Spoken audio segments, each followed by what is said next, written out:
Bonsoir, bienvenue au Muséum d'Histoire naturelle de Toulouse pour ce nouveau rendez-vous numérique. On vous propose ce soir une conférence sur l'art des cavernes préhistoriques. Ce rendez-vous a été coproduit et réalisé en partenariat avec l'Association des Amis des Archives de la Haute-Garonne. Ce sera une conférence à deux voix que vous pouvez suivre en ce moment même sur la chaîne YouTube du Muséum. Deux intervenants ce soir, Carole Fritz et Gilles Tosello du CNRS, vont nous parler de l'art des cavernes préhistoriques. Je vous rappelle que ce rendez-vous va durer une petite conférence d'une heure, enfin pas petite mais conséquente d'une heure, mais surtout vous allez pouvoir participer et poser vos questions sur le chat. N'hésitez pas, nous les prendrons et nous vous répondrons à l'issue de cette présentation. Je m'en tiens là pour cet accueil. Je vous souhaite un bon moment. Je passe tout de suite la parole à Jacques Thomas. Jacques Thomas qui va animer et modérer cette rencontre. Jacques Thomas est le président de l'Association des Amis des Archives de la Haute-Garonne et il a permis à ce rendez-vous d'exister. Donc je vous dis bonsoir Jacques, merci d'être avec nous et je vous donne tout de suite la parole pour cette soirée. Merci. Merci Myriam, merci d'être présent avec nous. Bienvenue au Muséum de Toulouse. Les Amis des Archives de la Haute-Garonne sont heureux de coproduire en partenariat avec le Muséum cette conférence. Alors peut-être vous vous posez la question pourquoi une association qui s'occupe des archives propose une conférence sur l'art de la préhistoire. Il faut regarder la définition des archives qui nous permet une réponse rapide. Les archives sont l'ensemble des documents, quelle que soit leur date, quelle que soit leur forme, quel que soit leur support matériel, produits par des hommes et des femmes, individuellement ou collectivement dans l'histoire. Ce soir, Carole Fritz et Gilles Tosello vont présenter des archives de l'humanité, des traces humaines très élaborées, trouvés dans des grottes dans le sud-est de la France, en Ardèche et dans les Bouches-du-Rhône. Pour parler de nos deux présentateurs, nos deux conférenciers, d'abord Carole Fritz est chercheure au CNRS. Elle est responsable du Centre de recherche et d'études de l'art préhistorique Émile Carteillac à la Maison des sciences de l'homme et de la société de Toulouse. Avec Gilles Tosello, ils étudient et vont publier les résultats très prochainement de leur travail sur la grotte de Marsoulas, près de Salis-du-Sala, en Haute-Garonne. Actuellement, Carole Fritz est la responsable de l'équipe scientifique de la grotte Chauvet et elle doit publier des études faites sur la grotte, sur les peintures, depuis leur découverte il y a plus d'un quart de siècle. Gilles Tosello, lui, est docteur en préhistoire et plasticien. Et c'est cette unique qualité, ou cette qualité unique, qui fait de lui une des grandes références dans le travail de la reconstitution des peintures rupestres, notamment à Chauvet, où il a mené à la fois l'étude des parois et de leur reconstitution. Et maintenant, il travaille sur la grotte Cosquer et sa reconstitution, avec donc un projet très important qui doit être réalisé dans les prochains mois. C'est cette aventure à la fois scientifique et artistique qui vont nous présenter ce soir. À vous maintenant de nous faire cette présentation et merci beaucoup.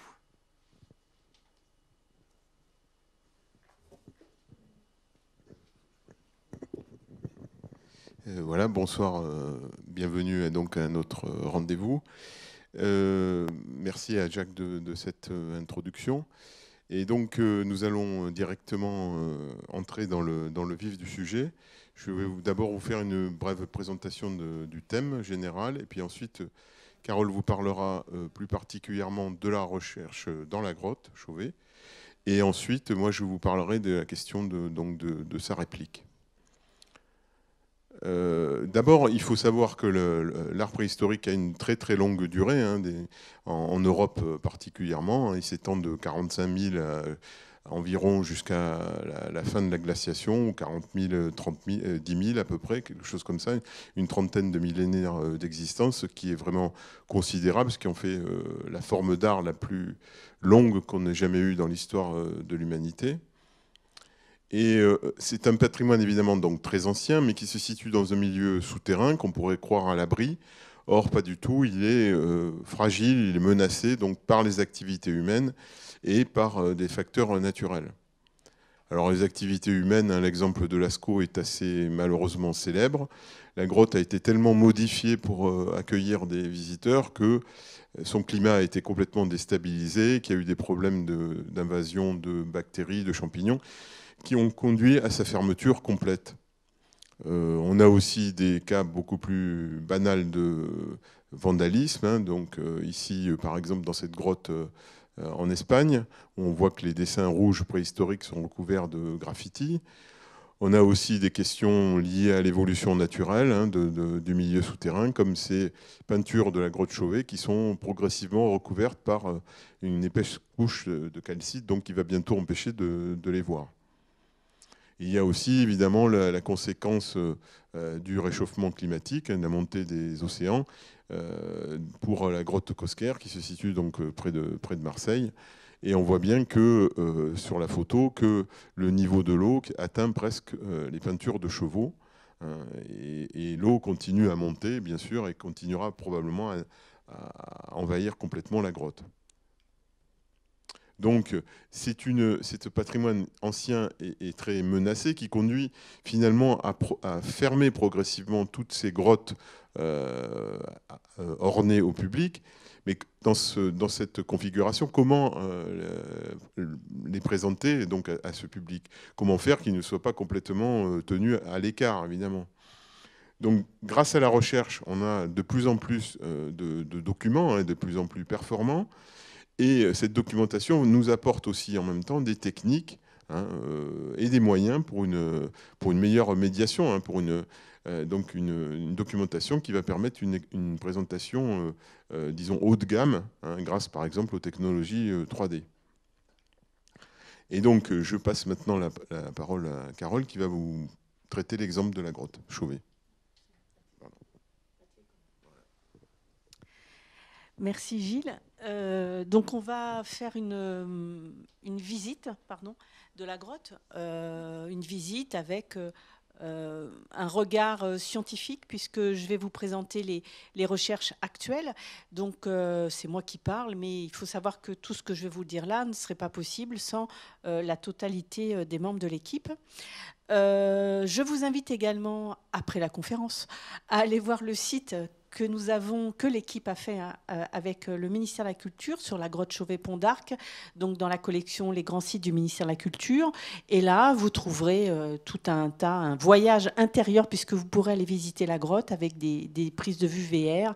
Et puis, il y a plein d'autres promenades possibles en fonction de votre intérêt. Je vous invite vraiment à aller voir ce site. Il est en cours de réactualisation et on le réactualisera au fur et à mesure de l'avancement des recherches dans la grotte. La grotte Chauvet, elle a été découverte en 1994 par Jean-Marie Chauvet, Eliette Brunel et Christian Hiller. Et elle a suscité tout de suite une grande émotion. Et elle a été classée au patrimoine mondial de l'UNESCO en 2014. Et la réplique, dont Gilles vous parlera, a été ouverte en 2015. Donc même si la grotte est fermée aujourd'hui, vous avez toujours une possibilité pour aller voir cette réplique qui est très très très bien faite. L'équipe de recherche, donc on est une trentaine de chercheurs et chercheuses, CNRS, Université, Ministère de la Culture, depuis des archéologues jusqu'à des spécialistes de l'ADN ancien ou pour les analyses physico-chimiques. Et il est évident que cette équipe, c'est une équipe pluridisciplinaire et que les résultats que je vais vous présenter là ne peuvent pas sortir de la grotte, entre guillemets, sans cette équipe pluridisciplinaire. C'est ce qui fait la force de notre travail. La grotte se trouve dans le cirque d'Estre, pas très loin de Vallon-Pont d'Arc, et dans un des cingles morts de l'Ardèche. Et vous avez ici une reconstitution faite par le laboratoire Editem et l'équipe de Jean-Jacques Delannoy, les karstologues, de ce que pouvait être le porche au moment où la grotte fonctionnait, c'est-à-dire au tout début de l'Aurignacien, aux alentours de moins 36 000 ans qu'ALBP.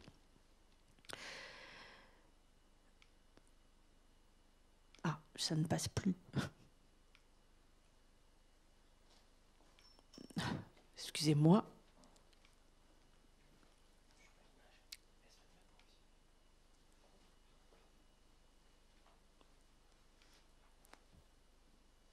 Voilà. Cette grotte, elle fait à peu près 290 mètres de long, avec 500 mètres de circulation quand on circule dans toutes les galeries. Et elle a été aménagée par le ministère de la Culture. On circule sur des passerelles pour préserver, bien sûr, les sols, et entre autres les sols meubles. On a des empreintes d'ours ou des empreintes humaines pour certains d'entre eux. Merci. Donc c'est une galerie, une grotte relativement grande, avec de très hauts plafonds. Vous avez ici quelques vues particulières. Elle ne veut pas marcher avec moi. Attends. Je dois avoir un... Voilà. On va y arriver. On est là sur un schéma de datation, donc on a beaucoup travaillé sur les dates, puisque Chauvet a suscité et suscite encore beaucoup d'interrogations par rapport à ces dates. Il y a des gens qui n'y croient encore toujours pas, mais c'est la grotte certainement la mieux datée, je vais dire en Europe et même dans le monde, puisque au total on a 200 dates en uranium, thorium, C14 et autres méthodologies, afin de pouvoir caler l'arrivée des hommes dans la grotte et leurs activités par rapport aux dessins pariétaux. Donc on sait aujourd'hui qu'on est autour de 36 000 cales BP. Le problème, c'est que je vais en avoir besoin aussi. Voilà, d'accord. 36 000 cales BP et... Voilà, ça va mieux là. 36 000 cales BP, et on voit bien ici, en fait, cette grande accumulation de dates où on est en plein dans l'Aurignacien, avec des ours des cavernes qui sont présents avant l'homme, des ours des cavernes qui sont présents pendant, après le passage des Aurignaciens, et ici, un passage gravétien. Il faut savoir qu'aujourd'hui, on n'a pas de datation C14 qui donne des dessins au moment du gravétien.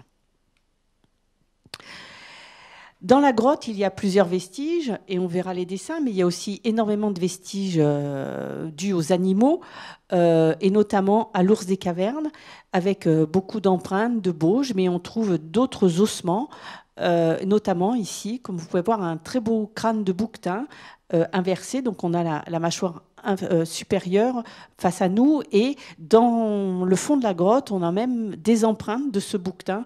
Il a dû s'y perdre dans la grotte, et il a navigué un certain temps avant certainement d'y mourir. L'ours des cavernes, alors là c'est l'animal emblématique, puisqu'on a plus de 4000 ossements, 190 individus recensés, des centaines d'empreintes, d'ébauches d'ours. L'ours venait hiberner dans cette grotte, alors des mâles, des femelles, des oursons, on a toute la panoplie. Donc ici, voici quelques exemples de bauges. Donc c'est des creux creusés dans la terre où l'ours va se mettre pour dormir et y passer l'hiver. Ou encore des griffades sur les parois. Alors on a des griffades très hautes qui sont dues aux adultes et des griffades plus basses dues aux oursons. Donc on a toute cette panoplie, et ce sont Philippe Fausse, Jean-Baptiste Fourvel, Nicolas Latteur qui étudient tout ça et qui essaient de comprendre justement l'occupation des ours dans cette grotte. Cette occupation, elle est d'autant plus importante c'est certes la seule grotte à l'heure actuelle où on a alternance entre hommes et ours. Et ça, on le voit et on le sait très bien, puisque sur l'exemple que vous avez ici, on a des griffades d'ours qui sont avant le dessin, ici, avant ce dessin de lion, et des griffades d'ours qui sont sur le dessin, c'est-à-dire on a cette alternance ours, dessin fait par les hommes, plus ours. Ça veut dire que cette occupation de la grotte était assez complexe, et vous imaginez bien que l'homme, les humains, ne pénétraient pas dans la grotte quand les ours y étaient. On voit ici un peu plus de détails de cette alternance. Vous avez ce qu'on avait en dessous ici, ce qu'on appelle un modèle numérique de terrain. Donc on travaille beaucoup à base de 3D pour arriver justement à démêler les superpositions entre les gravures, les griffades et les superpositions entre les différents dessins. L'ours, c'est aussi l'empreinte et les pistes au sol, et vous en avez des exemples ici. Alors on a une très belle main, puisque pour les ours, pour les pattes avant, on parle de main d'ours, ici, dans l'argile, et en dessous, vous avez donc ces pistes où on a un ours adulte et les empreintes d'un ourson. D'autres empreintes très intéressantes sur des problématiques plus actualistes qui sont des empreintes de loups. Et ça, on en a à l'entrée de la cavité et à l'intérieur de la cavité. Ça, ce sont des études en cours toujours par Philippe Fausse, Jean-Baptiste Fourvel, Nicolas Latteur. Qu'est-ce que le loup venait faire ici? Je ne vais pas y répondre. Je vais pas répondre à cette question aujourd'hui, mais en tous les cas, on a des ossements et des empreintes dans la cavité. Les méthodes d'étude pour ces empreintes, elles sont, on va dire, classiques aujourd'hui. Je vous ai dit qu'on utilisait beaucoup la 3D. Vous avez en fait des prises de vue 3D, on obtient des modèles. Et avec ces prises de vue, on fait ce qu'on appelle donc des modèles numériques de terrain ici, qui vont nous permettre, ce que vous avez en vert et jaune, de prendre des mesures, de faire des analyses de l'empreinte et d'aller plus loin sur l'interprétation. L'activité humaine, outre les parois, on a des activités, des vestiges de foyers. On n'a pas vraiment de beaux foyers comme on peut le voir par exemple au Magdalénien, creusés, aménagés, etc. On a des traces de pierre aménagées ensemble, des vestiges de charbon de bois. Charbon de bois, bien sûr, qui sont les restes des foyers, mais charbon de bois qui vont être également utilisés pour faire les dessins. Et ce charbon de bois, c'est toujours le même. Quand il a été analysé, on trouve du pin sylvestre ou pin noir. On n'a pas d'autres espèces représentées. Quelques silex taillés, trouvés sur le cheminement, sans critères particuliers culturels. Par contre, on voit qu'ils ont, les analyses tracéologiques nous disent qu'ils ont travaillé le calcaire et donc qu'ils ont servi, certainement pour certains d'entre eux, à faire des gravures. Mais on n'a pas d'autres données plus spécifiques. Une sagaie dans la galerie des Mégacéros, une sagaie en ivoire, est toujours au sol. Elle n'a pas été sortie, elle ne le sera pas, avec des charbons de bois datés autour de moins 35 000 ans. Donc contemporaine des dessins. Et une empreinte humaine pour le moment. En fait, vous en voyez une très belle. Il y a une vingtaine de traces de pieds qui sont moins lisibles que celle-ci, associées à des traces d'ours. Donc ça, c'est également en cours d'étude aujourd'hui. L'art pariétal, on est à peu près aux alentours de 425 figures, peut-être 450 aujourd'hui, avec une dominance félin, mammouth, rhinocéros, chevaux. Donc on a un bestiaire typiquement du début du Paléolithique supérieur, et la grotte est le sanctuaire majeur de l'art pariétal paléolithique aujourd'hui, de par le nombre d'individus et aussi les qualités graphiques que vous allez voir. On voit bien... Ici, vous avez un schéma qui représente le bestiaire paléolithique, depuis l'Aurignacien jusqu'à la fin du Magdalénien. Et on voit bien que Chauvet s'insère parfaitement dans ce bestiaire global, avec, donc, je vous ai dit, cette dominance mammouth, rhinocéros, félin, ours, qui sont caractéristiques des premières périodes du Paléolithique supérieur. On va faire quelques stops pour voir quelques images. Ici, la galerie des panneaux rouges, cette galerie qui est, on va dire, la fin des premières salles, et avant de passer une galerie du Cierge qui va nous amener vers les grands panneaux noirs. Il faut savoir que dans la première galerie de la grotte, on a majoritairement des dessins rouges, mais aussi des dessins noirs, c'est pas, voilà. Et que dans la deuxième partie, ce sera plutôt l'inverse. On a beaucoup de dessins noirs, également des dessins rouges, et vous en verrez, les problématiques sont un peu plus compliquées que d'un côté noir, d'un côté rouge, c'est un peu mélangé, et c'est ça qui est compliqué à Chauvet aujourd'hui, d'arriver à avoir une chronologie relativement simple, comme on pourrait s'y attendre, mais c'est jamais très simple. Donc, ces galeries des panneaux rouges, on voit bien de multiples figures, mammouth, félin, des mains positives, associées les unes aux autres, sur cette grande paroi. Alors, cette grande paroi, on est à 4 mètres, puisqu'on ne peut pas marcher, les sols sont meubles. Et donc, notre travail dans la grotte est de reproduire ces parois, de comprendre les dessins et toutes les actions anthropiques qui ont eu dessus. Voici ici ce très beau mammouth avec les doigts de la trompe figurés. Donc vous voyez, on a vraiment beaucoup de détails. Cette très belle tête de félin, on a l'impression qu'il y a des points qui lui sortent de la bouche et associés à ses mains positives. Sous ces dessins, on a un très grand rhinocéros rouge. Les études aujourd'hui des animaux gelés en Sibérie nous permettent de dire que c'est même une femelle, puisqu'il a une corne nasale très très longue, et ce sont les femelles qui ont les plus grandes cornes nasales. Or, on s'est aperçu en étudiant ce panneau il y a quelques années avec Gilles Tosello, en mettant une lumière rasante de loin, puisqu'on ne peut pas l'approcher, que en plus des dessins rouges, il y avait des gravures associées, et ces gravures représentaient un autre rhinocéros qui était directement associé à ce grand rhinocéros rouge. Donc on s'aperçoit aussi au fur et à mesure qu'on a peinture et gravure associées sur les mêmes panneaux. Salle hilaire et salle du crâne, donc on s'enfonce un peu plus dans la cavité.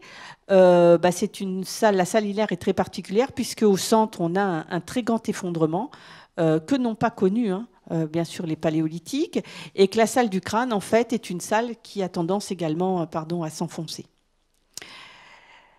Dans cette salle hilaire, on a des grands panneaux gravés, comme vous pouvez le voir ici, qui associent cheval, mammouth, avec deux mammouths emboîtés l'un dans l'autre, on les voit très bien ici. Et ces dessins, on s'aperçoit en les regardant de plus près qu'ils sont faits avec les doigts, directement sur la paroi, puisqu'on est sur un calcaire relativement meuble. Et vous voyez, le dessin est très, très frais. Ça, c'est une des qualités de cette grotte, c'est-à-dire l'état de conservation des parois qui est exceptionnel. Et vous allez voir que quand on s'approche, on voit très bien tous les gestes qui ont été faits, des gestes francs. Alors, on ne peut pas se tromper. Si on se trompe sur ce type de paroi, ça se voit, ça laisse des traces, et on voit que là, le geste est franc, précis, que ce cheval, il est dessiné dans un seul quasi-mouvement. On voit bien les petits morceaux d'argile et de calcaire de la paroi qui restent en suspension. Et là, vous pouvez le voir sur une figure qui est juste à côté, un petit mammouth, où le calcaire ici, il est toujours en suspension 36 000 ans après. Ça, c'est la magie de la grotte Chauvet, sa conservation. Grâce à cette conservation, on peut aller très loin dans l'analyse des panneaux, ce qui n'est pas donné dans d'autres grottes, et on va s'intéresser au secteur des chevaux, où on a ici une 50aine de figures noires, associés les uns aux autres, et on va surtout regarder ici donc le panneau des chevaux, ce panneau ici. Ce panneau des chevaux, ici, le relevé qu'en a fait Gilles Tosello, donc on a analysé image par image, figure par figure, trait par trait, pour vous présenter donc ce que nous pouvons penser de la reconstitution de ce panneau et des techniques mises en place par les paléolithiques. Donc on a les aurochs, donc voici quelques images, on voit bien les contours de l'animal fait tracé noir. Alors le tracé noir, c'est du charbon de bois. L'utilisation aussi, on voit de noir mélangé avec du blanc de la paroi et de l'argile qui restait encore en suspension pour faire ces gris, et ces gris un peu bistres, un peu marron. Donc on a la paroi qui sert de support, mais qui sert aussi de matière pour le dessin. Les chevaux, donc vous les avez tous les quatre ici, où on a les mêmes techniques, le contour en noir, l'intérieur avec un aplat, où on va mélanger le charbon de bois à la surface de la paroi. Voici de plus près, quand on regarde justement les micro-charbons et l'argile mélangés, on voit bien ces mélanges très particuliers. Vous avez encore des petits morceaux de charbon pris dans le mélange du blanc de calcaire avec, ici, vous voyez les gris et un peu bistres dus à la présence de l'argile. Et surtout, ces animaux, pour leur donner beaucoup plus de force, quand on dessine au fusain, que ce soit sur une paroi ou même chez vous, vous pouvez essayer avec un fusain sur une feuille, vous n'arriverez jamais à avoir un contour bien net de l'animal. Et en fait, pour obtenir ces contours très nets et ce contraste très fort entre le noir et le blanc de la paroi, en fait, ils ont détouré les têtes. Et ici, ce très beau cheval, avec ce détourage très vigoureux, on le voit très bien au niveau du museau, les gestes sont précis, fermes, et c'est ce qui va donner de la force aux figures. Et cette technique, on va la rencontrer tout au long de notre voyage vers la salle du fond. Les techniques diversifiées, en fait, on s'est aperçu qu'on peut modéliser les techniques. On part d'une paroi vierge, ici, où il n'y a pas de dessin. Alors on a 4 grands cas d'utilisation de la paroi. Le dessin directement avec la main, le doigt, quand le calcaire est meuble en surface, c'est ce que vous avez vu tout à l'heure.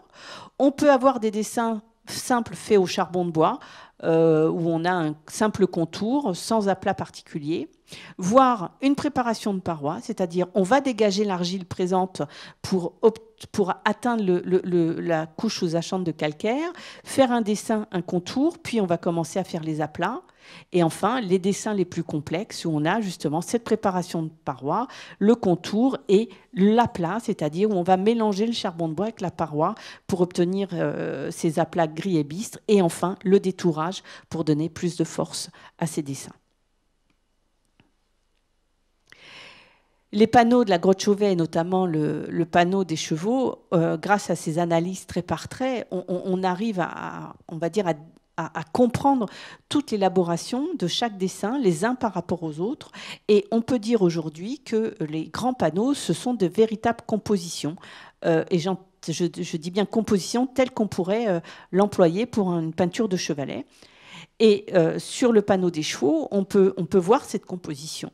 Sur une surface argileuse basique, donc la paroi vierge, les premiers acteurs, ce sont les ours, puisqu'on sait que tout autour de ce panneau, on a des griffades d'ours un peu partout. Donc le premier dessinateur, c'est l'ours. Puis est venu, bien sûr, l'humain, avec des dessins dans la partie supérieure qui ont été certainement faits à l'aide d'un bâton, puisque beaucoup plus haut, beaucoup trop haut pour un homme. On a après, ils ont balayé la paroi, enlevé l'argile, pour y faire des premières figures qui sont sous les grandes, mais qui n'ont pas de chronologie particulière, puisqu'il n'y a pas de superposition. Puis les deux rhinocéros du bas, celui de droite, puis celui de gauche. Enfin, les aurochs, du haut vers le bas. Et enfin, les chevaux, pareil, du haut vers le bas, pour finir par ce cheval très détouré, très détaillé, qui est en fait, quand vous arrivez devant ce panneau, à la hauteur du spectateur. C'est lui qui attire le regard, et on voit bien qu'on a une composition en cercle pour finir justement sur ce cheval très particulier. La grotte Chauvet, on va aller voir les panneaux du fond et on va se rendre compte qu'on est très proche des techniques que l'on a, que je viens de vous montrer. Ce grand panneau, c'est à peu près 15 mètres de long. Donc, vous voyez, c'est vraiment une grande composition. Et on voit ces grands rhinocéros, et vous voyez les contours, les remplissages, les détourages, que la conservation de ces panneaux nous permettent, maintenant que vous connaissez un peu les techniques, vous permettent de voir ces techniques au premier coup d'œil. Et ici, on a ces grandes figures de lion qui sont échelle 1, grandeur nature. Et si vous regardez bien, en dessous de ces figures de lion, vous voyez des grands dessins, des grands aplats rouges qui restent. Ces grands aplats rouges, en fait, grâce à ce que Gilles va vous faire voir tout à l'heure, on a pu, au moment de travailler pour la restitution, puisque en fait, l'équipe scientifique a été beaucoup impliquée dans cette restitution, il a fallu que Gilles Tosello commence à regarder de plus près ces panneaux, et on s'est aperçu, grâce à un traitement d'image, qu'en dessous des grandes figures noires, il y avait également des grandes figures rouges qui étaient antérieures à ces figures noires. C'est-à-dire qu'avant la composition que vous avez ici, il y a eu d'autres figures rouges, donc antérieures et certainement plus anciennes. Dans un avenir proche, on espère pouvoir dater justement ces grandes figures noires de Lyon pour pouvoir donner une datation antéquame aux grandes figures rouges. Mais revenons vers le centre de cette salle, et plus particulièrement le panneau des lions que vous avez ici, avec ces grandes figures de lions associées à des bisons ici. Là, vous avez un petit mammouth avec ses pattes particulières, avec ses boules, mais on pourra en revenir au moment des questions. Et ici, un autre bison. J'ai demandé à Gilles de nous faire des petits croquis pour comprendre et voir un peu l'analyse que l'on pouvait en faire. On s'aperçoit, quand on regarde ce panneau, qu'il est parfaitement cadré dans l'espace. Horizontalement, il est fermé virtuellement par deux grands traits horizontaux. Et on s'aperçoit que cette horizontalité, elle est donnée, quand on regarde le panneau, par le regard des lions. C'est-à-dire que ces lions sont à l'affût, les pattes tendues, les têtes tendues, et ils regardent tous dans la même direction. La direction, c'est celle des bisons. C'est-à-dire qu'ici, on a les lions qui vont directement se jeter sur ces bisons qui sont là. Et on a des bisons en vue de profil ici, et sur l'arête qui ferme un peu le panneau, on a ces têtes de bison en vue frontale, c'est-à-dire face au spectateur. Et vous voyez les deux petits points qui font les yeux, les cornes, le chignon entre les cornes et la face. En fait, c'est un comportement parfaitement éthologique du bison. Cet animal, quand il est acculé par un prédateur, et vous en avez deux images ici, le premier prédateur, c'est l'homme, et le second, c'est au moment de l'arrivée du train dans les grandes plaines américaines. Quand il est acculé, il a une tendance pour essayer de fuir son prédateur, c'est de changer de direction. Et c'est ce qu'on a ici. On a les bisons qui partent dans cette direction-là, vers la gauche, et une partie du troupeau qui se tourne vers le spectateur sur l'arête. On a en fait ici ce qu'on appelle une chasse aux bisons, c'est-à-dire des lions qui vont se jeter sur un troupeau de bisons. Or, on s'aperçoit que cette composition, elle inclut également de spectateurs en faisant revenir les bisons vers les personnes qui sont susceptibles, qui sont en train de regarder cette scène. Et c'est ce qu'on a ici, ce triangle à trois, les félins, les bisons et le spectateur qui éclaire la scène. On s'aperçoit que cette chasse aux bisons, en fait, elle est très particulière puisqu'elle c'est au centre quasi de la salle du fond et que face à elle, face à cette scène, on a ce pendant rocheux. Et sur ce pendant rocheux, on a quoi? On a un bassin féminin, c'est-à-dire un triangle vulvaire avec les jambes, associé à un bison, un félin, un mammouth et ici, sur un autre plan, un ovibos. On a d'un côté une mise à mort et de l'autre côté peut-être le bassin de la femme qui peut représenter la vie associée à un félin qui met à mort un prédateur. Donc on a peut-être un discours autour de la mort et de la naissance. Ce bassin féminin, pour vous donner plus de données pour essayer de le comprendre un peu mieux. Il ressemble étonnamment à ce qu'on a sur les Vénus aurignaciennes et gravétiennes, qu'on connaît très bien à cette époque. Et vous voyez en fait qu'on a ici exactement la même vue. Voilà. C'est-à-dire que le corps de la femme, l'essentiel, c'est cette partie qui donne la vie. L'art de Chauvet a beaucoup fait discuter et fait toujours discuter, puisqu'en fait, on est sur les datations à moins 36 cal BP, c'est-à-dire que, pour vous dire, il y a plus de temps qui sépare Chauvet et Lascaux que Lascaux et nous. Donc, vous voyez qu'en termes de génération, c'est énorme. Et on s'aperçoit que Chauvet a bousculé beaucoup de nos paradigmes de recherche. Préalablement à sa découverte en 1994, on avait un schéma évolutif de l'art qui avait été présenté par André Leroi-Gourhan, où en fait, à l'Aurignacien, on avait plutôt des figures frustes et que la qualité des figures évoluait dans le temps pour arriver jusqu'au magdalénien, où on avait des schémas plutôt qui tendaient vers le réalisme, des dessins plus complexes. Or, Chauvet nous fait voir que ce n'est pas du tout ça et que aujourd'hui, on peut dire qu'il n'y a aucun progrès dans l'art. Ce n'est pas le temps qui fait progresser l'art, mais bien les mythes qui vont les accompagner. Et entre les chevaux de Chauvet à moins 36 000 ans et les chevaux de New à moins 16 000 ans, on n'a pas d'évolution ou de qualité graphique supérieure parce qu'il y avait des gens plus anciens ou des gens plus récents. C'est comme si on se disait que Rembrandt était plus récent que Picasso, parce qu'il est plus dans le naturalisme que Picasso. Donc on voit bien que dans l'art, il n'y a pas de progrès technique, graphique, et qu'il faut aujourd'hui interroger ces peintures autrement et les regarder autrement. Je vais passer maintenant la parole à Gilles Tosello qui va vous expliquer justement comment on passe de la recherche à la restitution.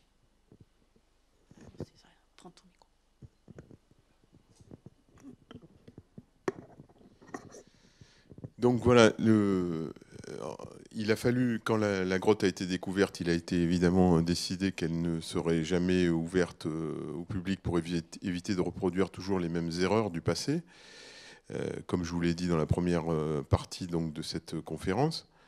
Et donc, il a très tôt, il a été décidé, enfin le ministère de la Culture a décidé très tôt qu'il fallait trouver une autre solution pour la présenter au public.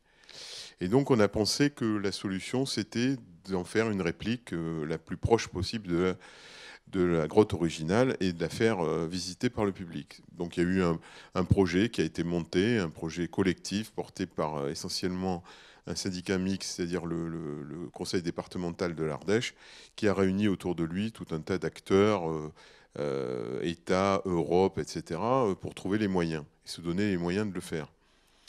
Et il a ensuite lancé un appel d'offres auquel j'avais répondu à l'époque, et c'est un groupement, on va dire, d'entreprises et de prestataires de tailles extrêmement différentes, hein, depuis les artisans jusqu'aux grands groupes du BTP, qui ont donc réalisé cette réplique.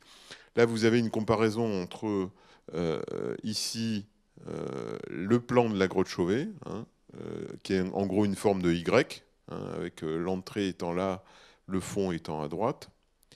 Et là, vous avez la réplique, hein, donc, qui a été compactée pour des raisons, on va dire, économiques, des raisons de circulation, où donc on a un parcours beaucoup plus sinueux, mais qui va respecter la topographie, la topologie, on peut dire. La répartition des différents panneaux à l'intérieur de l'espace est identique.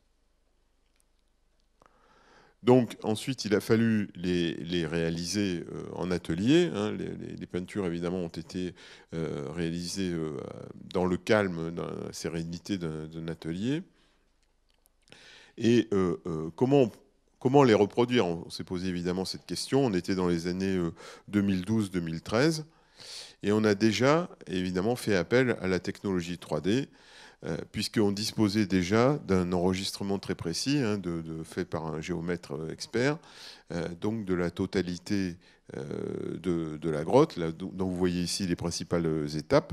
D'abord le nuage de points, puis la triangulation, enfin peu importe les détails techniques, mais qui permettent d'avoir un clone véritablement numérique des parois de la grotte qu'on peut ensuite avoir bien sûr dans l'ordinateur. Et donc, comme ce sont des données numériques, ça peut piloter des robots, notamment ici une fraiseuse numérique, qui nous a permis d'avoir une première approche donc, de ces parois sous forme de coques assemblées dans l'atelier, mais évidemment vierges.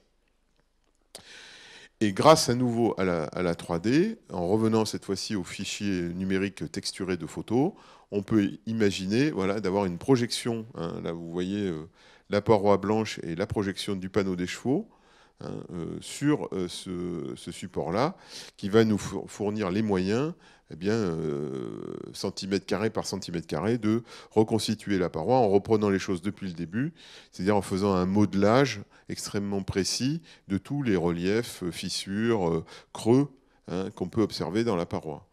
Et en ce qui concerne les pigments employés par les artistes, on a procédé aussi de la même manière, c'est-à-dire en revenant à la source donc de l'information.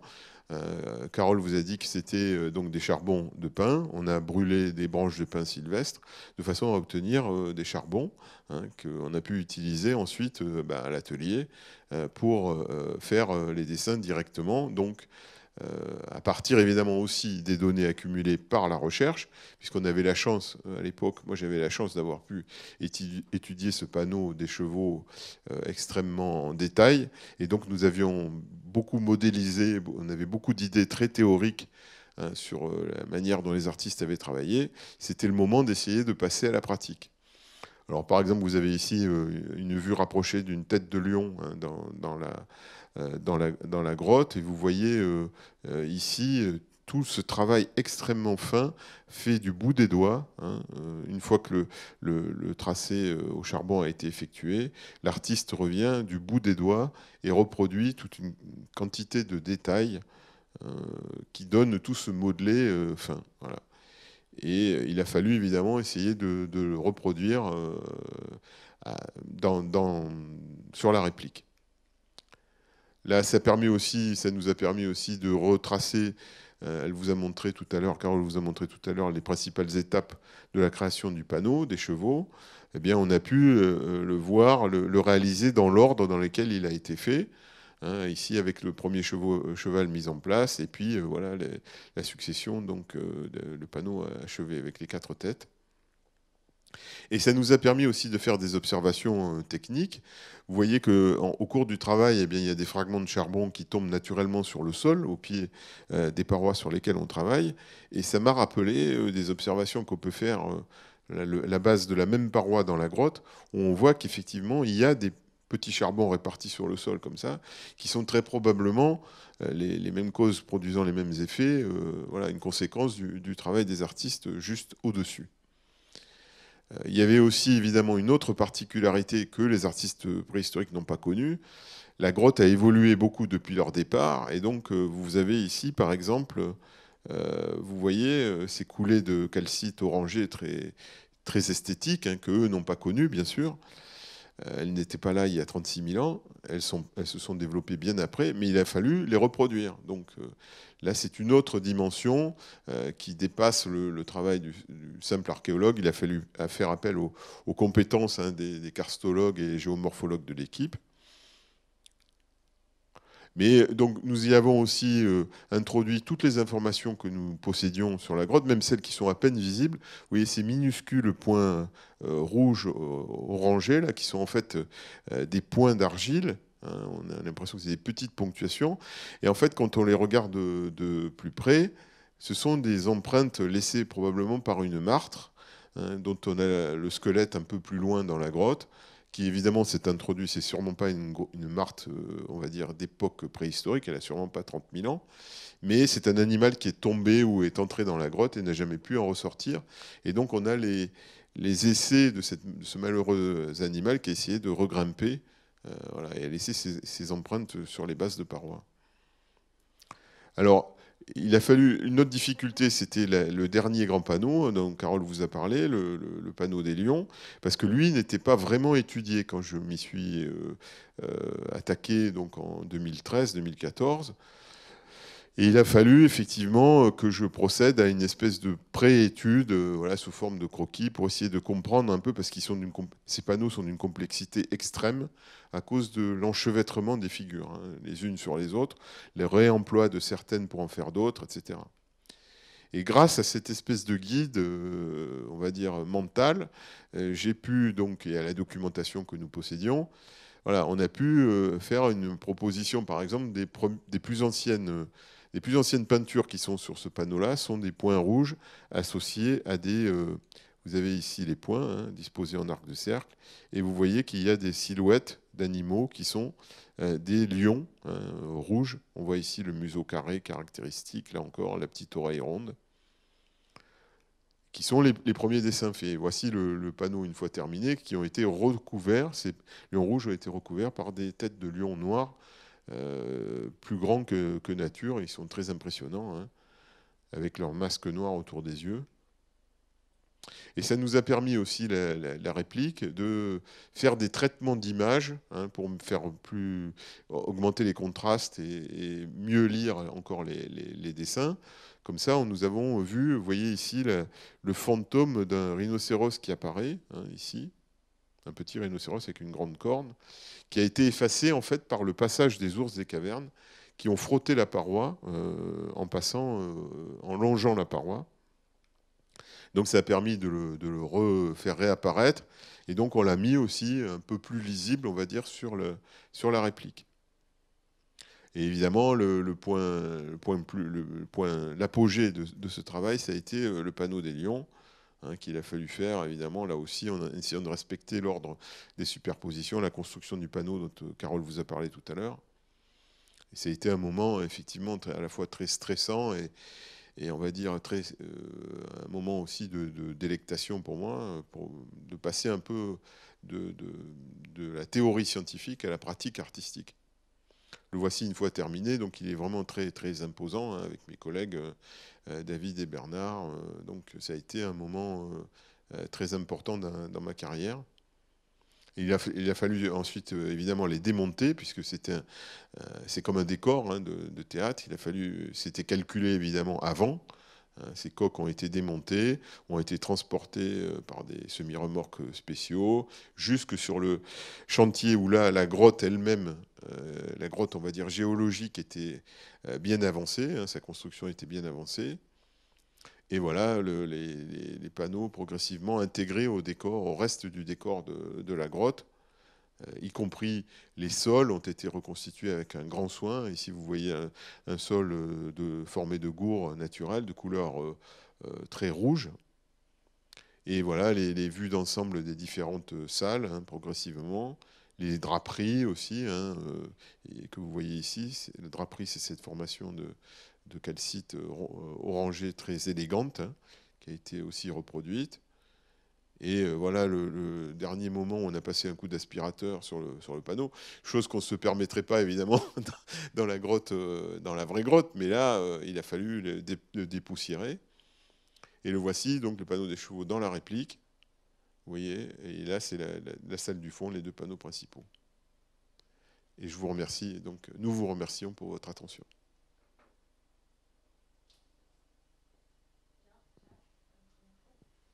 Allez-y. Bon, merci beaucoup à tous les deux, Carole, Fritz et Gilles Tosello. Merci, je donne la parole à Jacques, Thomas. Oui, merci, c'est passionnant.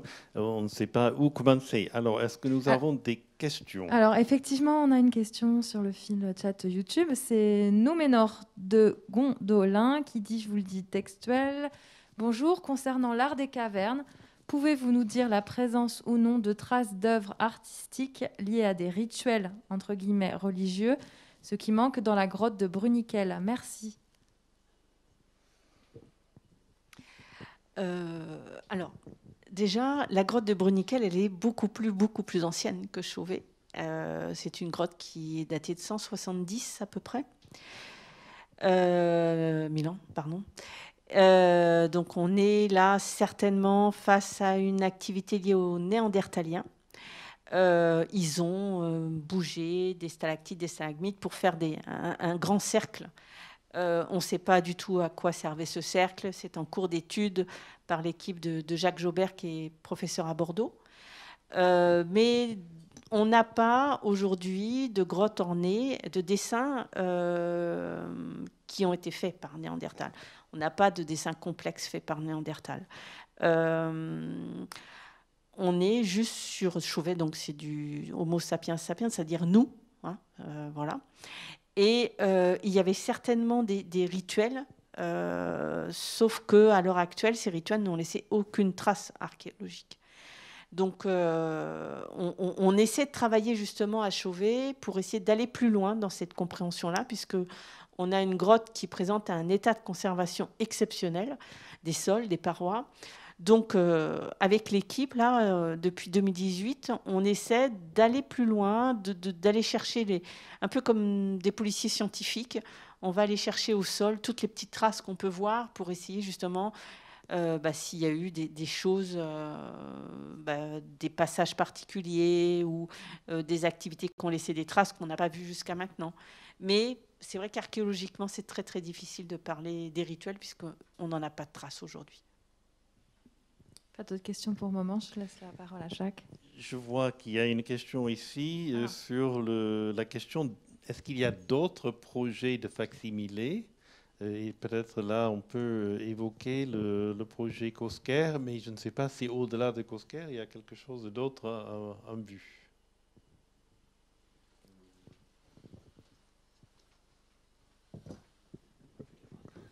Oui, il y a le projet donc, de la grotte Cosquer qui va en principe s'ouvrir en juin 2022 dans la Villa Méditerranée, donc qui se situe à côté du Mucem, hein, sur le port de Marseille. Et donc là, on aura un contexte encore particulier parce que c'est une grotte qui, comme je vous ai montré sur la diapo au début, étant aujourd'hui très menacée par la mer. Donc c'est une grotte engloutie, une caverne engloutie.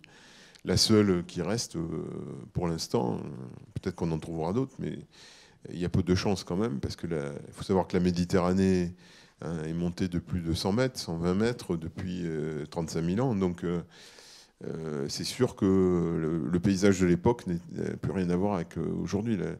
La ligne de côte à l'époque de la grotte Cosquer, où elle était fréquentée, elle était à 5 km plus au sud. Donc c'est sûr peut-être on n'en trouvera pas d'autres. Donc il y a cette grotte Cosquer Cosquer 2 qui devrait s'ouvrir donc d'ici un peu plus d'1 an. Mais après, non, je n'ai pas connaissance d'autres projets. Il faut savoir que ce sont des projets très complexes à monter, très coûteux aussi, et il faut aussi qu'il y ait un public potentiel qui soit envisageable. Donc c'est la grotte Cosquer, là, sera la première à tester le milieu urbain. Généralement, que ce soit Lascaux, Altamira en Espagne, Chauvet donc en Ardèche, elles sont toutes en milieu, on va dire, campagnard, rural. Pas forcément loin des villes, mais elles ne sont pas du tout implantées dans des villes. Là, pour la première fois, on aura le test de savoir si l'art préhistorique plaît aux citadins ou pas. Voilà. Très bien, merci. Il y a une question alors sur les auteurs. Hommes ou femmes? Les auteurs ou les autrices? Bah là, si vous me lancez là-dessus, on peut refaire 1 heure. Allez, au moins une réponse déjà, une amorce de réponse. Alors là, je ne vais pas plaire, on ne sait pas. Voilà. C'est-à-dire que archéologiquement, on ne peut pas dire si c'est un homme ou une femme qui a produit ces dessins. Après, il y a les partisans de tout homme. Voilà, c'est un homme parce que c'est des animaux sauvages, violents, etc. Moi, c'est pas vraiment ma tasse de thé comme interprétation, on va dire. Il faut savoir que quand on regarde les grottes ornées et qu'on regarde les empreintes qu'on a au sol, on a des fois des empreintes de pas. Voilà. Et ce qui est le cas à Chauvet. Hein. Et on s'aperçoit que ces empreintes de pas, c'est souvent du 36, 37, des petits pieds, etc. Alors quand on a ces empreintes de pas, généralement mes collègues masculins disent que ce sont des traces d'adolescents, des pas d'adolescents. Je n'ai pas dit d'adolescente, hein, je dis bien d'adolescents. Voilà. Alors je leur dis, je suis une éternelle adolescente parce que moi je fais du 36, quoi. Voilà.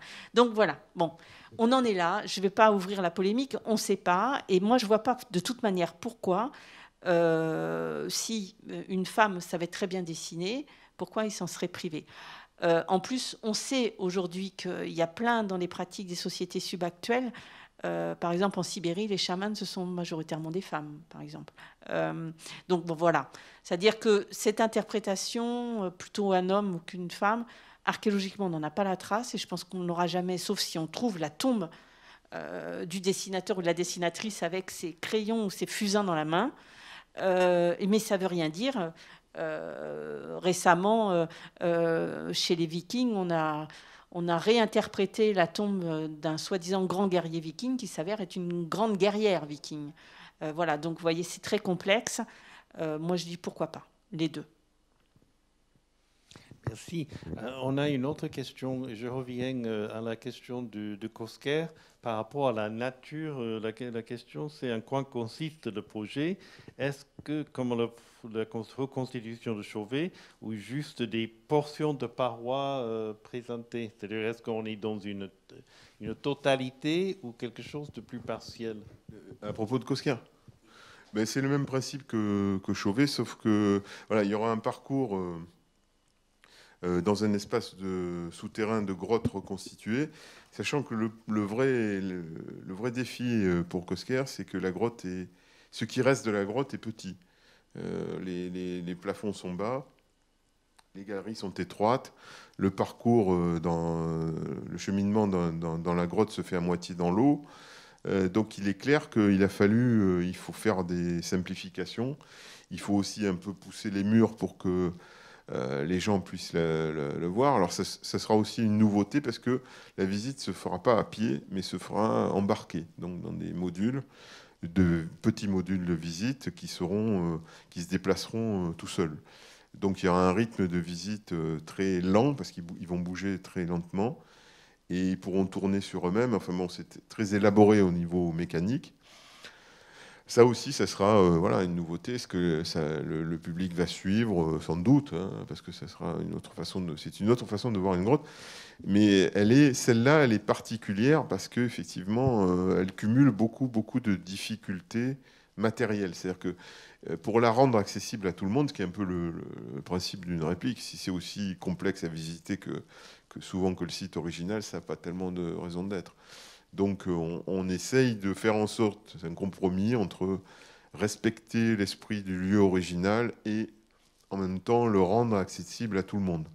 Enfin, entre guillemets, parce que ça reste quand même un espace naturel à la base. Donc, voilà. Donc, je ne sais pas si j'ai répondu à la question. Très bien, très bien. Il y a une question de Béatrice en remontant le fil. Béatrice nous dit bonsoir et elle nous demande le type d'éclairage que vous allez fournir pour la visite de Chauvet reconstitué. Est-ce qu'une lumière type à la torche peut être envisagée finalement pour redonner sûrement une ambiance, une atmosphère? Alors, je crois qu'ils le proposent pour le grand panneau de la salle du fond. Ils ont fait, il me semble-t-il, appel à un éclairagiste donc de spectacle, un spécialiste de lumière, qui a essayé de reproduire le principe d'une torche, c'est d'avoir un éclairage qui n'est pas stable. Une flamme, ça vacille sans arrêt, donc ça fait évidemment bouger les ombres, ça fait bouger les parois, ça rajoute un élément de vie que la lumière électrique ne permet pas. En revanche, c'est extrêmement fatigant pour les yeux, parce qu'on ne peut pas imaginer de faire une visite entière avec une lumière qui n'arrête pas de vaciller, quoi. Enfin, c'est assez difficile. 45 minutes comme ça, on a un peu perdu l'habitude. Donc, ils le testent sur le grand panneau, et effectivement, ça réchauffe. La lumière de la flamme est assez orangée, et donc ça rajoute beaucoup de poésie à cette visite. Mais le reste, sinon, des panneaux, je pense, se fait avec toujours une lumière, alors bon, qui essaye de reproduire aussi une ambiance quand même. C'est pas une lumière trop froide. Hein, il faut essayer évidemment de produire une atmosphère la plus chaleureuse possible. Alors, les claviers se délient, à défaut des langues, puisqu'on est toujours en numérique. Je remercie toutes les personnes qui participent sur le chat en ligne, qui vous remercient d'ailleurs pour cette conférence qu'ils trouvent formidable, extrêmement passionnante. Donc, j'en profite pour vous le relayer. Ça fait du bien parce que vous nous manquez. Voilà, vous n'êtes pas là physiquement. Donc, merci pour tous ces messages. Alors, je vais en lire une. Vous avez parlé tout à l'heure, alors je voulais remonter, parler de la déesse dont vous avez parlé tout à l'heure. Nous en parler un petit peu plus. Il y a quelqu'un qui demandait ça dans le forum. Bonsoir, pouvez-vous nous en dire un peu plus sur la déesse dont vous avez parlé? Avons-nous des indications sur leurs croyances ou leurs rituels? Et parallèlement à ça, j'ai une autre question d'une autre personne qui dit: pourquoi toujours ramener ces œuvres à des rituels religieux? Ne peut-on pas simplement y voir une expression d'art, tout simplement? Voilà. Oui, c'est vrai, vous nous manquez, parce que c'est vrai que ça fait drôle. Mais bon, il faut bien innover, hein, c'est bien. Oui, alors, on va répondre déjà à la deuxième question. Parce qu'on sait depuis un certain temps maintenant, grâce aux travaux précurseurs de l'abbé Breuil, puis d'André Leroi-Gourhan, qu'on est face à ce qu'on pourrait appeler aujourd'hui une religion. C'est-à-dire que ces messages sur les parois, c'est lié à un système, on va dire, religieux. Alors, le terme religieux est un peu connoté aujourd'hui, hein, mais voilà. Alors, pour aller plus loin, avec Gilles, nous, on est plutôt partisans de l'aspect mythe, c'est-à-dire qu'on pense qu'on a sur ces parois des mythes. Alors, pourquoi des mythes? D'abord, les ethnologues, les anthropologues vous diront qu'il n'existe pas de société sans écriture, sans mythe. Pourquoi? Parce que les mythes, ça organise la société. Ça vous dit ce qu'était le passé, ça organise le présent, les relations sociales, avec qui vous pouvez vous marier, vous ne pouvez pas, où vous pouvez aller, vous ne pouvez pas aller, bref. Et ça préfigure le futur. C'est-à-dire que le mythe est là pour donner cette organisation et ce relief à la société.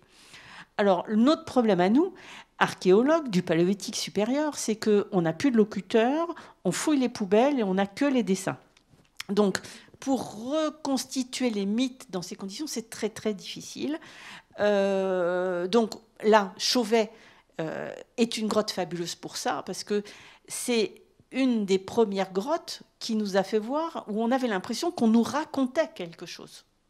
Quand on est rentré dans le panneau des chevaux, le secteur des chevaux, la salle du fond, on a vraiment l'impression qu'on nous dit quelque chose, qu'on nous raconte quelque chose. Et ça, en tous les cas, pour les gens qui travaillent dans Chauvet depuis 1998, dont on fait partie, ça a profondément changé notre vision de l'art paléolithique. Donc on savait qu'on était face à quelque chose qui pouvait rappeler une histoire. De plus en plus, on pense qu'on est face à ces mythes.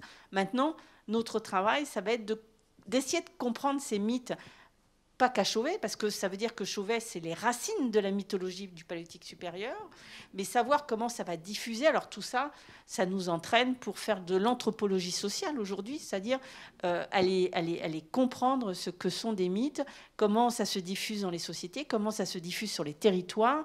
Et ça, le Paléolithique supérieur, c'est un créneau temporel magnifique pour travailler là-dessus, et c'est ce qu'on a commencé aujourd'hui. Alors, le bas de on dit la Vénus, mais bon, là aussi, hein, c'est très connoté, le bas de corps de femme entre dans cette mythologie. Ces Vénus, elles sont très connues, hein, depuis les Vénus aurignaciennes d'Ohlefels jusqu'aux Gravétiennes d'Europe centrale, etc., même en France et tout ça. Donc, on sait qu'à un moment donné, le corps de la femme va servir pour un message. Donc ce message qui donne la vie, qui est là. On sait que, il faut savoir que dans le Paléolithique supérieur, l'image humaine sur la totalité, hein, du corpus, on va dire c'est 5%. Ça veut dire que le message qui passe au travers ces dessins, eh ben, ça passe principalement au travers de l'image animale plutôt que de l'image de l'humain. Pour bien comprendre, 5% seulement des images trouvées de cette période sont des représentations de corps humains. C'est ça? Voilà, bien mais compris entre, on va dire, moins 40 000 et moins 12 000, hein. On est bien d'accord, c'est énorme, hein, voilà. Et que dans ces 5%, la majorité, ce sont des corps de femmes. Voilà. Donc, je ne voudrais pas aller plus loin dans l'interprétation, mais des sociétés qui se basent sur le corps de la femme, bon, on va pas revenir à qui fait les dessins, qui est... Voilà. Mais... ne plaquons pas forcément la vision des sociétés actuelles sur ces sociétés paléolithiques. N'allons pas trop loin non plus dans l'autre sens. De toute manière, aujourd'hui, on n'a pas les données archéologiques nécessaires pour aller plus loin. Et on espère que Chauvet va nous aider à le faire. La personne qui a posé cette question a utilisé le terme déesse. Est-ce qu'on peut penser que ces représentations féminines sont des représentations sacrées ou des représentations plus prosaïques?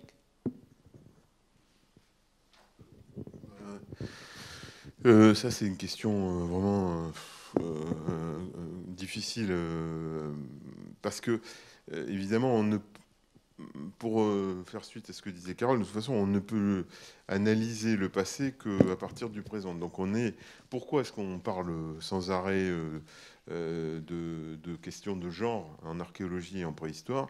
Parce que ça agite la société contemporaine. Donc, il est évident qu'on se dit, mais comment ça se fait comment ça se passait dans le passé? Bon.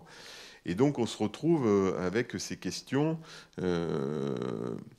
Moi, je pense qu'il ne faut pas oublier que si on revient à la base donc, et qu'on pense que ces œuvres sont plutôt qu'une religion, disons que c'est une forme de spiritualité, c'est une spiritualité qui tourne autour de la nature. C'est normal, ce sont des sociétés de chasseurs, donc de prédateurs, de gens qui ne produisent pas leur nourriture, mais qui la prélèvent directement sur le monde animal. Et en plus, qui se sentent quelque part, qui sont beaucoup moins bien lotis pour se défendre, etc., que la plupart des créatures sur lesquelles ils vont vivre.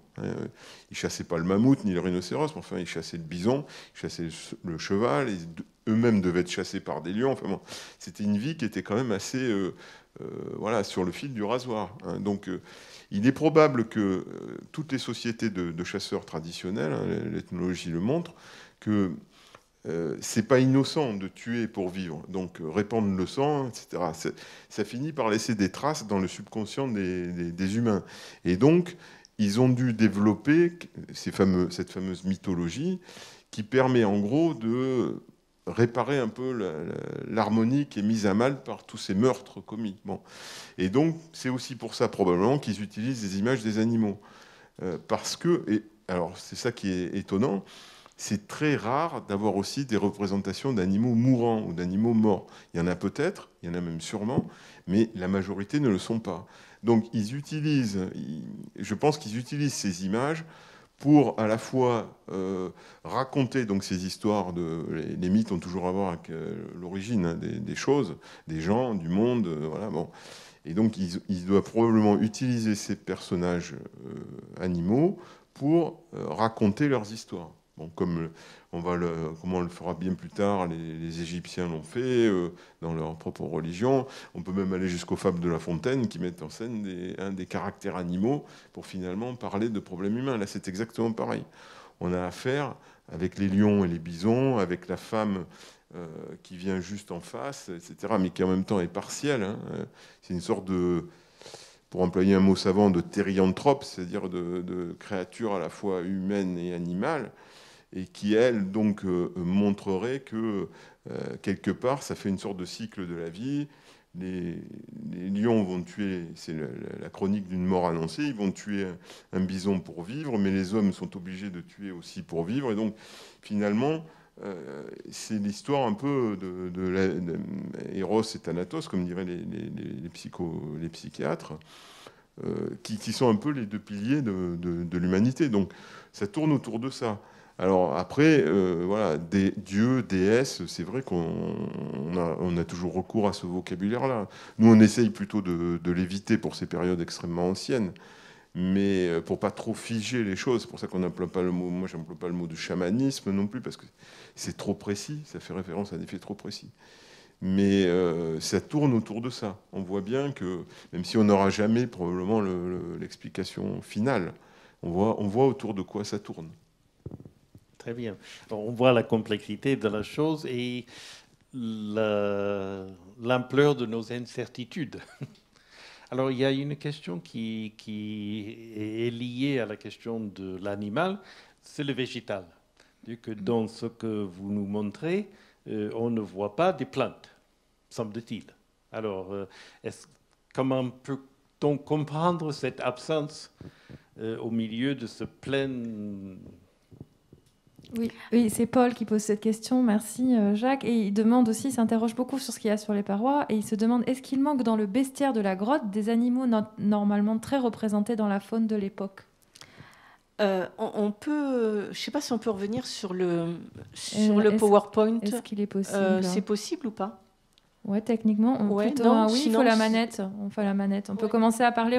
Pendant ce temps, on va mettre en place. Il faut savoir que, alors, des végétaux, il y a sur des objets gravés, quelques traces, peut-être des dessins qu'on ne sait pas interpréter, etc. Moi, je vous dis là, on ne sait pas les reconnaître s'il y en a en tous les cas, mais ça ne rentre pas dans le bestiaire. Il faut savoir que le schéma que je vous ai présenté au tout début, je vais essayer de revenir le plus vite possible.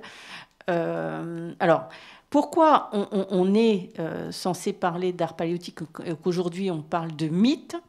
Parce que quand on regarde le bestiaire de cet art paléolithique, entre on va dire moins 36 000, moins 38 000 et moins 12 000, c'est toujours le même, entre guillemets. C'est-à-dire qu'on a des signes, c'est-à-dire des figurations géométriques qu'on ne sait pas interpréter. On a peu de figures humaines. C'est les chiffres que vous avez là. Hein. Ça, c'est la totalité du bestiaire paléolithique. Peu de figures humaines, quand elles sont présentes, elles sont soit bestialisées, mais jamais naturalistes, alors qu'on voit que la figure animale peut tendre vers le naturalisme, les figures humaines, quasi jamais. Il y a deux sites qui présentent des figures naturalistes à peu près. C'est le site de la Marche et peut-être Angle-sur-Langlin, dans la Vienne. Mais qu'est-ce qu'on voit ? Voici le bestiaire de l'art paléolithique. Cheval, bison, cervidé, bouquetin, auroch, renne, mammouth. Voilà. Et sur ce bestiaire, voici celui de la grotte Chauvet. Ça veut dire que dans ce bestiaire, on va avoir des pourcentages différents peut-être en fonction des sites et en fonction des périodes. On voit au Magdalénien, c'est-à-dire sur la dernière période du Paléolithique supérieur, les mammouths, rhinocéros et lions seront des animaux dits rares, c'est-à-dire qu'on ne trouvera quasiment plus, ou un exemplaire par-ci, par-là, et c'est tout. Et les animaux dominants, ça sera cheval, bison, bouquetin, etc. Il faut voir que ce bestiaire mythologique, en fait, il va évoluer aussi en fonction de ce qui va entourer les hommes du Paléolithique supérieur. Et qu'après la grande glaciation, les mammouths, les rhinocéros laineux, il y en a vraiment de moins en moins dans les plaines. Donc, ça a existé, il y a des mythes qui seront représentés par ça, mais ces mythes vont, se transformer. Un mythe, ça ne meurt pas, ça se transforme. Ça, c'est pas de moi, c'est de Lévi-Strauss. Voilà. Et c'est ce qu'on voit sur la totalité de la durée du cycle de l'art paléolithique. Il y a une autre culture qui est très intéressante pour ça, c'est en Australie, c'est le temps du rêve. C'est-à-dire que sur un continent comme l'Australie, on a ces perdurations mythologiques, puisque les premiers Australiens sont certainement arrivés aux alentours de moins 50, moins 60 000. Les premiers dessins, un jour, ils auront des dessins très anciens quand ils arriveront à les dater. Et là aussi, on a cette perduration de ces images, avec en plus des transformations mythologiques d'un bout à l'autre du continent, puisqu'on est sur l'Australie. Et là, il faut nous regarder les images paléolithiques à cette même échelle qui est le continent européen, puisque l'art paléolithique, ça va d'Europe de l'Ouest à Kapova en Russie, quoi, et en allant jusqu'en Italie. Donc on a des choses à faire encore aujourd'hui. Et ça, c'est vrai que la grotte Chauvet a changé ses paradigmes et a changé notre vision. Mais les végétaux, soit on ne sait pas les reconnaître, mais on n'a pas de représentation de figuration d'arbres, de scènes de la vie quotidienne, etc. Comme on peut le voir peut-être des fois dans les arts post-glaciaires. Ou dans les arts post-glaciaires, c'est l'homme qui prend le dessus sur l'animal. Je garde un souvenir ému de la vallée des merveilles, qui est évidemment, c'est beaucoup plus récent par rapport à nous, mais on voit des gravures sur les pierres de ce qui semble être des champs, avec presque des clôtures autour. Et donc là, on est passé dans quelque chose qui est une autre forme de représentation, je pense. Là, on est déjà la vallée des merveilles, le Mont Bégo, le Val Camonica en Italie. Là, on est peut-être, je crois, entre 2005 et 2000 ans avant Jésus-Christ. Donc, ça fait un peu plus de 4000 ans par rapport à nous. Là, c'est déjà des sociétés agro-pastorales, etc. Donc, il y a certainement déjà une occupation de l'espace qui est régentée. Et on pense que effectivement, il y a des représentations comme ça vaguement rectangulaires avec des compartiments à l'intérieur qui peuvent être tout à fait des parcellaires, des plans, donc des cadastres de champs et de propriétés. Et puis il y a aussi les corniformes, là, les fameux qui sont en fait des représentations très schématiques de têtes de taureau, on va dire, vues par-dessus. Souvent avec des attelages, etc. Donc on est complètement dans autre chose. On voit que là aussi, puisqu'il y a aussi apparemment des scènes qui ont rapport avec le tonnerre, les éclairs, et qui montrent qu'il y a une autre mythologie, évidemment, qui s'est mise en place, puisqu'on n'est plus du tout dans le même contexte, quoi. Et par contre, le fait même, là, ils vont plus faire dans les grottes, mais ils vont en altitude. Ils vont à plus de 2000 mètres faire des gravures, là où ils ne vivent pas le reste de l'année, bien sûr. C'est ces éleveurs de brebis et ces agriculteurs. Donc ils font probablement là aussi des rites et des cérémonies avec une iconographie, des images complètement différentes. Mais finalement, le principe est un peu toujours le même. Ah oui, alors là, on part sur une question plus intime. C'est Vaea, je ne sais pas si je le prononce bien, Vaea, qui nous demande quel a été votre ressenti face à ces parois en les découvrant pour la première fois. Et voilà, cette question arrive maintenant après tout ce qu'on a présenté. Ressenti, moi j'étais vraiment ému, c'est un peu un mot passe-partout. Oui, moi j'étais surtout admiratif, plus qu'autre chose. Parce que cette grotte a cette particularité d'être extrêmement fraîche, quoi. Donc, et ça, c'est quelque chose à laquelle on finit par s'habituer au fil des années à travailler dedans. Mais ça reste quand même toujours très surprenant. Et cette suppression du temps finit par être un peu... si on y réfléchit un peu plus longuement, c'est un peu perturbant. Parce que quand on se met l'étendue de temps est tellement immense qu'on peut pas se la représenter. Quand on passe 3 ou 4 générations, déjà on est perdu. Alors là, si on parle de 36 000 ans, à raison de 4 j'arrive jamais à faire le calcul, mais à raison de 4 générations par siècle, voilà, bon, ça en fait des centaines, quoi. Donc on est perdu à la fois on n'arrive pas en fait à se... C'est ça qui est très étonnant, c'est que ces artistes, ils sont extrêmement présents par le geste, vous l'avez vu, puisque la moindre trace est conservée, donc ils sont physiquement pratiquement là, mais en même temps, ils sont tellement, tellement loin que c'est comme des martiens, quoi. On ne sait pas, vous avez vu comment on discute, on ne sait pas s'il y avait un pouvoir dans ces sociétés, si c'était complètement égalitaire, s'il y avait une transmission du pouvoir avec des lignées, si c'était plutôt des hommes qui occupaient le pouvoir ou des femmes, si c'était partagé, quelle était la taille des groupes, on ne sait pas non plus. On ne sait même pas combien il y avait de personnes. On imagine que pour des raisons, on va dire, pratiques, une famille, ça ne pouvait pas suffire, donc il y avait probablement 2 ou 3 familles groupées. Mais bon, ça fait quoi, 20 personnes, 25 personnes? Je crois que c'est ça aussi le plus... Peut-être la chose sur laquelle il faut insister, c'est que ce monde-là, c'est un monde vide d'hommes. Il y a personne, quoi. Il y a très, très peu d'humains. À tel point que les démographes n'ont jamais réussi à faire des modélisations crédibles. On ne sait pas combien il y avait d'habitants en Europe. On dit 1 million. Comme ça, il y a 35 millions, il y avait 1 million. Il faut bien dire quelque chose.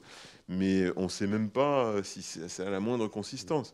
Donc, ce qui était intéressant, c'est que quelque chose que ça aussi qu'on ne peut plus réaliser, c'est... nous, quand on sort dans la rue, on voit des gens partout. On va à la campagne, même à la montagne. C'est difficile d'échapper à la présence humaine. À leur époque, c'était le contraire. Donc, il n'y avait que des animaux autour d'eux. Et les voisins, parce qu'il y avait quand même des voisins, ils étaient à plusieurs centaines de kilomètres, certainement. Donc, on les rencontrait, là aussi, parce qu'il fallait bien qu'il y ait, pour employer l'expression pratique, un brassage génétique. Donc, il fallait bien qu'il y ait des gens qui changent de tribus et de clans, pour qu'il n'y ait pas trop de problèmes de consanguinité, là aussi. Mais ça, c'est sûr. Mais après...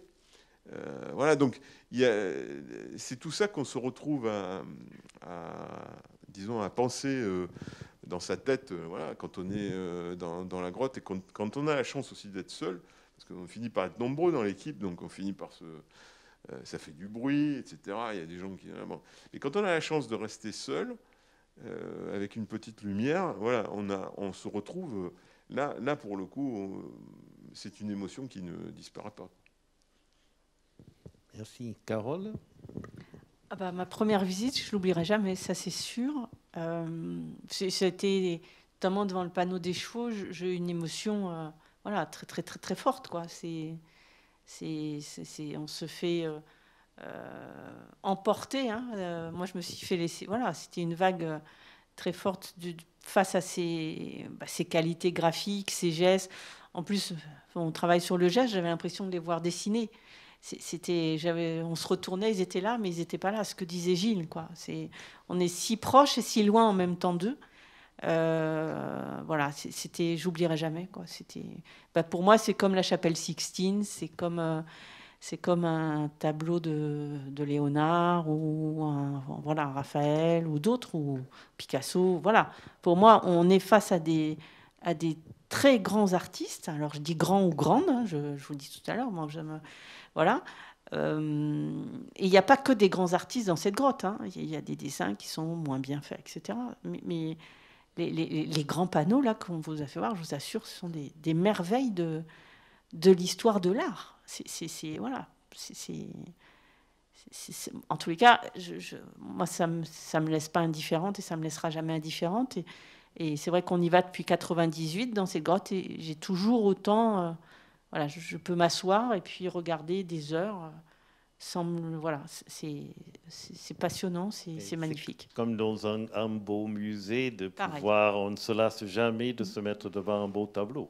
Voilà. Ou des belles œuvres d'art, quelle que soit la nature, etc. Alors, il y avait une question qui est aussi un peu personnelle, qui était pour Gilles, sur la formation que tu as pu avoir pour faire les deux choses, parce que ce n'est pas donné à nous tous. En fait, c'est parce que j'ai fait les deux. J'ai fait d'abord une formation d'école artistique, aux Arts Déco à Paris, et puis après, j'ai rencontré, enfin, c'est souvent, c'est un enseignant aux Arts Déco qui s'appelait donc Patrick Brault, qui est décédé depuis, mais qui en fait m'a donné le virus, quoi. pour employer un mot à la mode, qui organisait des voyages d'étudiants à la découverte des grottes, parce que lui-même était, on va dire, un amateur passionné. À l'époque, c'était encore possible de le faire. Et après, ça ne m'a pas quitté. Donc, au sortir des Arts Déco, comme souvent, on est un peu à hésiter, qu'est-ce qu'on fait ? Je me suis dit que j'allais essayer de faire une pierre deux coups. Donc, je me suis réinscrit à l'université pour faire des études d'archéologie. Et du coup, pour vivre, je me suis mis à... L'archéologie a toujours besoin d'images. Donc, à l'époque, en plus, il n'y avait pas le numérique. Donc, on faisait beaucoup de... Il y avait pas mal d'expos, il y avait pas mal d'ouvrages auxquels on faisait appel à des dessinateurs en traditionnel, comme on dit maintenant, sur papier. Donc, voilà. Et après... Le fil conducteur, c'est ça. Je me suis rendu compte que l'archéologie, c'est-à-dire creuser le sol pour trouver des silex, ça ne m'intéressait pas vraiment. Par contre, m'intéresser aux images produites par ces sociétés, ça me plaisait beaucoup. Très bien, merci beaucoup. Est-ce que nous avons d'autres questions? Non, pas. Je crois qu'on est arrivé au bout des questions sur le chat. Est-ce que, Jacques, vous avez un mot pour finir ou pour poser une dernière question ou pour clore ce rendez-vous? Non, mais là, je voudrais vraiment remercier Carole et Gilles pour nous faire voyager dans le temps et de nous donner tellement de nourriture pour nos imaginaires. Parce que, évidemment, quand on regarde ces images, on est frappé par l'imagination et la traduction matérielle de cette imagination. Et je pense que ça, c'est quelque chose qui est toujours très émouvant pour nous tous. Donc, merci beaucoup. Et à mon tour aussi de remercier Jacques Thomas, qui est président de l'Association des Amis des Archives de la Haute-Garonne, avec qui nous avons coproduit ce rendez-vous et qui a permis ce très bon moment. Je remercie bien sûr nos deux intervenants, Carole, Fritz et Gilles, qui sont de part et d'autre de mes côtés. Merci à tous. Je vous rappelle que cette conférence était en direct sur la chaîne YouTube du Muséum, qu'elle est désormais aussi en ligne. Vous pouvez la voir là, en replay et la partager, bien sûr. Je vous souhaite une excellente soirée et je n'ai rien oublié, je crois. Merci à tous. Très bonne soirée. Merci, à bientôt.